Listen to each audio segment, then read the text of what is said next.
At ay tuloy-tuloy na po, dadako na po tayo sa ating pag-aaral, pakikinig na balasalita ng mahal na Panginoon. Ay handa natin ating mga pakinig. Kung tayo po may mga banal na kasulatan, ilabas po natin ito, minamahal. Masundan po natin ang bawat talata sa Biblia, natin pag-aaralan sa araw na ito. Kaya po inihiling, minamahal, bilang pagbibigay galang sa banal na salita po ng ating Panginoon Jesus, tayo muna po ay panandalian pong tumayo, minamahal, at tarito po akin ay binibigay buong pagkakataon sa ating beloved ordained preacher, Boy Kaluya. Amen. Praise God.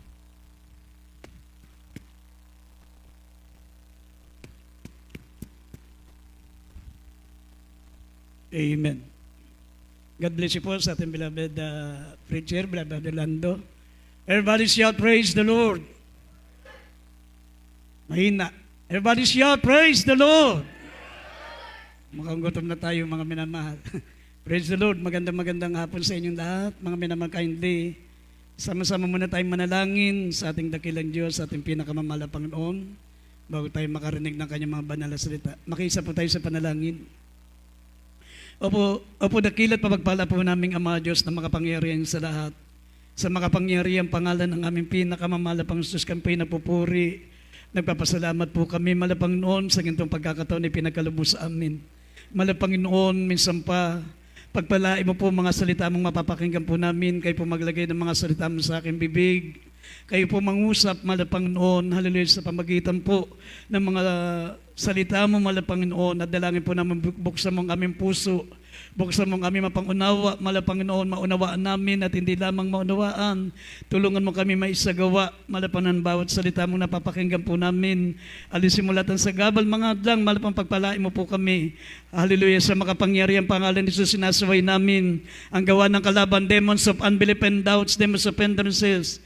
We bind the power of darkness in Jesus' name. Amen and amen. Sa malakas na palakpak sa ating pinakamamahal na Panginoon, maminamahal, pagpalain tayo lahat ng ating dakilang Diyos.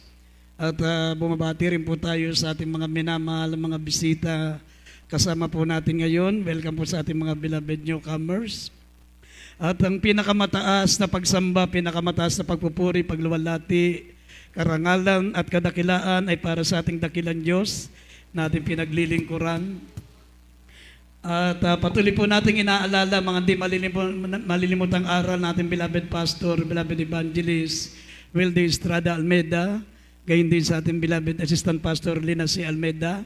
At bumabati po tayo sa lahat ng mga beloved children, the Almeida family, sa mga apo, mamanugang ng ating beloved pastor, sa lahat po mga minamahal na mga kapatiran po natin dito sa dako ng Olongapo City, mga kapatiran natin sa ibayong dagat, mga kapatiran natin sa nasa iba't ibang panig ng mundo ngayon na nanonood po sa atin through webcast, at gayon din sa ating mga minamahal, mga mangaral, manunugtog, mga awit. Magandang hapon po sa ating lahat.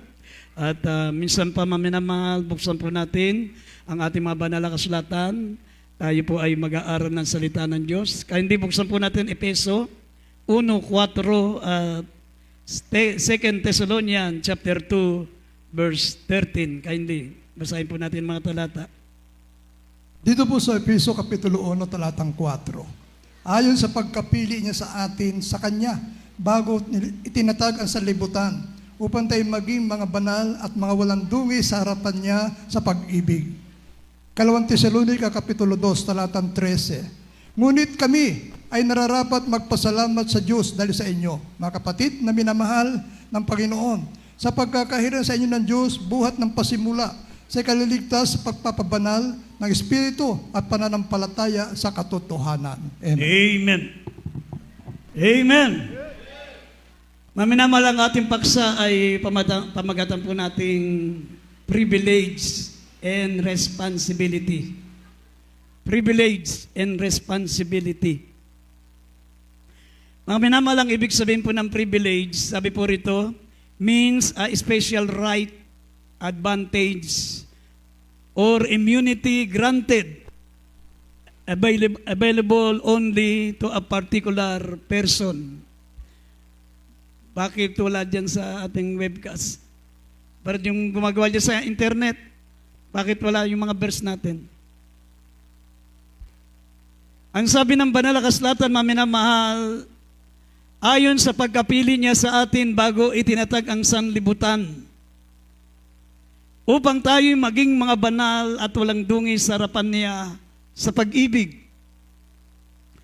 Mga minamahal, tignan niyo po ang sinabi ng banal na kasulatan, before the foundation of the world, I have chosen you.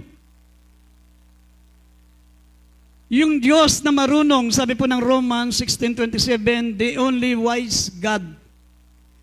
Ang Diyos na nag-iisang marunong, maminamal, the only wise God. Bago pinili ang mga mananampalatayang naglilingkod sa Kanya ngayon, maminamahal, napakatagal na panahon siyang nag-isip. Biro mo, wala pa yung mundo, maminamahal. Hindi pa tayo ipinapanganak. 6,000 years ago, maminamahal, bago dumating, bago nagkaroon, bago tayo lumabas dito sa mundo natin, maminamahal. Ang tagal pinag-isipan ng Diyos, the only wise God. Ang tagal niyang pinagpilian, ang tagal niyang inisip, ang tagal niya, maminamahal, na pinili tayo, mga minamahal, ang tagal niyang pinag-aralan. Ang Diyos kasi, mas advance ang isip sa atin. Hindi pa tayo ipinapanganak, wala pa tayo sa mundo, pero nandun na sa kanyang isip, maminamal, na someday, balang araw, isa po tayong titira sa sanlibutan ito, maminamahal. Kaya sabi po rito, according as He hath chosen us in Him before the foundation of the world, ayon sa pagkapili niya sa atin, sa Kanya bago itinatag ang sanlibutan. Ibig sabihin, hindi pa magkakilala, maminamalang ang mga magulang mo, hindi pa ipinapanganak ang lola mo. Wala pang mundo, maminamahal. Before the foundation of the world, isa na tayo, maminamahal, sa pinili ng ating pinakamamahal na Panginoon. The only wise God, sabi ng Roma 16:27, ang Diyos ay napakarunong, pero ang pagpili sa atin, napakatagal. 6,000 years. Pinili niya, o 7,000 years. Magsa 7,000 years na ang mundo natin bago nagkaroon ng tao.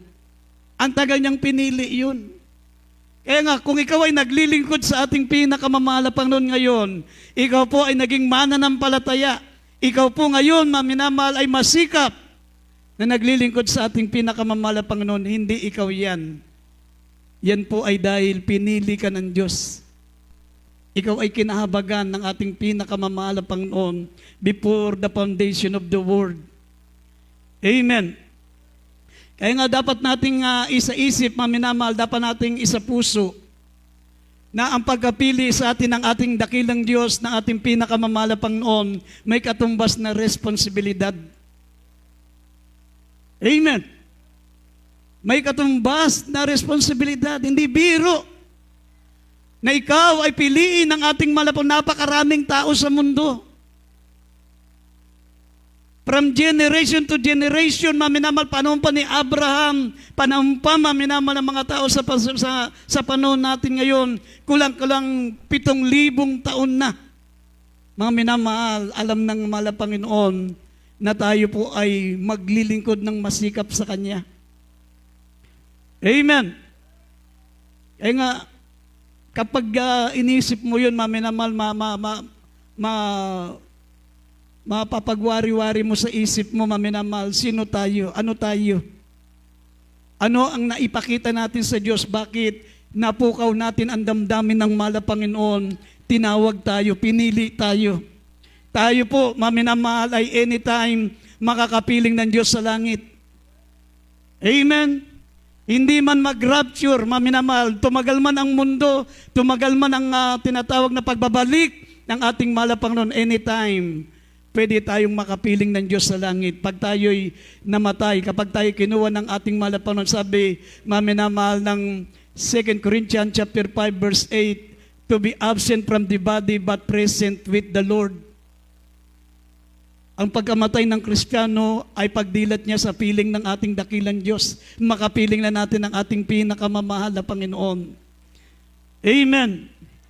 Kaya nga gusto ko po, Malaman nyo, maminamal, gusto ko pong ipaalam sa inyo ngayon, ano ang ating mga responsibilidad. Yung privilege, maminamal, na ibinigay sa atin ng ating mahal na Panginoon, may katumbas na responsibilidad. Sino tayo? Sabi nga ni Haring David, maminamal, sa First Chronicles, sabi niya, maminamal, sino ako? Na ako'y pinili mo mula sa pagpapastol ng tupa. Ako'y pinili mo, naging anak mo ko, naging hari ako ng bansang Israel. Sa loob ng 40 taon, ako'y pinagpala mo, nasakop ko ang lahat ng kaharian sa aking paligid. Ako'y nagkaroon ng maraming ari-arian. Ako ngayon ay naglilingkod sa iyo. Sino ako, Panginoon? Anong may gaganti ko sa mga kabutihan mo na ipinakita sa akin? Yan ang sabi ni Haring David, maminamahal. Amen. Kaya dito po, maminamahal, kung mababasa niyo po ang Deuteronomy, chapter 7, verse 6 and 7, hindi tayo pinili ng Diyos dahil mabubuting tao tayo. Hindi tayo pinili ng Diyos, maminamahal, dahil marami tayo. Marami ang Jesus miracle. Hindi. Hindi tayo pinili ng Diyos dahil tayo po'y mabubuting tao. Tignan niyo, bakit ka pinili ng Diyos? Sabi ng Deuteronomy, basahin po natin, 7, verse 6 and verse 7. Ito po sa Deuteronomy chapter 7 verse 6 and 7. Sapagkat ikaw ay isang banal na bayan sa Panginoon mong Diyos, pinili ka ng Panginoon mong Diyos upang maging bayan sa kanyang sariling pag-aari, na higit sa lahat ng mga bayan na nasa ibabaw ng balat ng lupa. Hindi kayo inibig ng Panginoon, ni pinili kayo ng dahil sa kayo. Marami sa bilang kaysa alinmang bayan, sapagkat kayo ang pinakamaliit sa lahat ng mga bayan. Amen. Amen. Amen. Ang sabi ng banal na kasulatan, maminamahal, pinili tayo ng ating pinakamamahal na Panginoon, hindi dahil tayo po ay marami. Hindi dahil tayo po, mga minamahal, ay mabubuting tao. Hindi dahil, maminamahal, nagawa natin ng bagay ang Diyos na makalulugod siya. Kundi, sabi ng Biblia, tayo po ay kinahabagan ng ating pinakamamahal na Panginoon. Kaya tayo pinili ng Diyos, nakasumpong tayo ng biyaya sa paningin ng ating pinakamamahal na Panginoong Diyos. Kaya hindi tayo pwedeng magmalaki. Sino man tayo, ano man ang ating kalagayan ngayon. Hindi tayo pwedeng magmalaki. Ang dapat isaisip natin ngayon, maminamahal, kinahabagan tayo ng ating mahal na Panginoon. Nakasumpong tayo ng biyaya sa paningin ng ating mahal na Panginoon. Kaya ngayon, masikap tayong naglilingkod sa Diyos. Anytime, uuwi tayo sa langit. Amen. Anytime, uuwi tayo sa langit. Tayo'y tagapagmana ng buhay na walang hanggan. Ang mga tao ngayon, mga minamahal, anytime pwedeng mamatay. Pag namatay sila doon sa impyerno, alam niyo ang impyerno, kumbaga sa kulungan, detention cell lang. Detention cell lang, yung habang hindi pa natatapos yung inililitis yung kaso mo, nandun ka sa detention cell ng Station 5, Station 4, ganon. Pero pag nahatulan ka na, dadaling ka na dun sa pinaka-Muntinlupa. Pag meron ka ng judgment. Ang mga namatay ngayon, sa impyerno lang sila, yung mga taong walang panahon sa Diyos. Yung mga taong hindi naglingkod sa Diyos. Yung mga taong ang isip nila ay nasa pag-aaral, ang isip nila nasa negosyo, ang isip nila ay nasa sanlibutan. Wala silang iniisip na maglingkod sa mahal na Panginoon. Ang importante sa kanila, mga minamal ang kakabuhayan dito sa mundo. Pero tandaan nyo, mga minamahal, bakit hindi tayo dapat maging masikap dito sa mundo? Mabasa nyo 2 Peter chapter 3 verse 10, itong mundo ang gagawin dagat-dagatang apoy. Ito ang gagawin dagat-dagatang apoy. Wala pang dagat-dagatang apoy ngayon. Impyerno pa lang.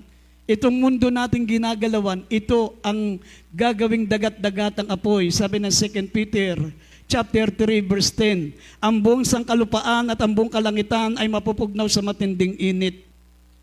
Lahat ng mga nasa impyerno, iluluwa yan, mga minamahal ng kapangyarihan ng Diyos at itatapon sila sa dagat-dagatang apoy. Itong mundo ang magiging dagat-dagatang apoy.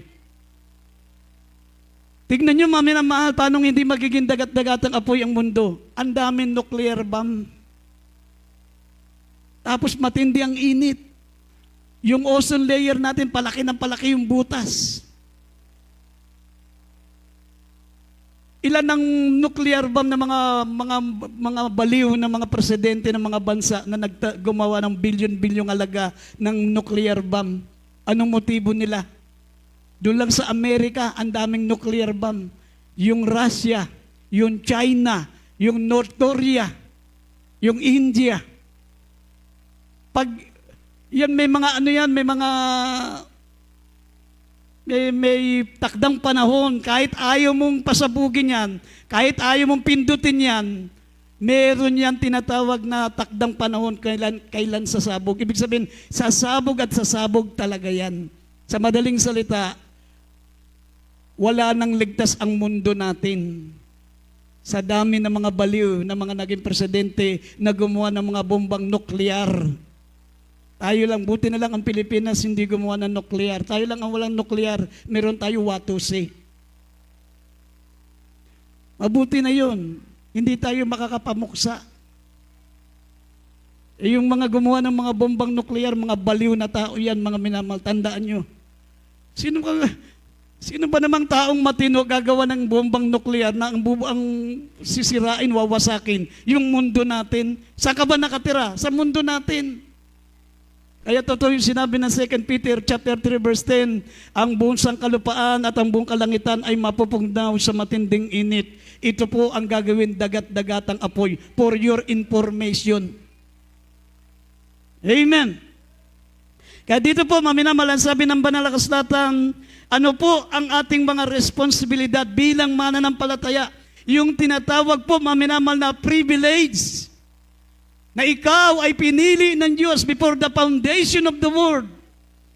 Hindi ka pa maminamal ipinapanganak. Hindi pa magkakilala ang nanay at tatay mo. Hindi pa ginagawa ang mundo. Ang Diyos ay napakatalino, mga minamahal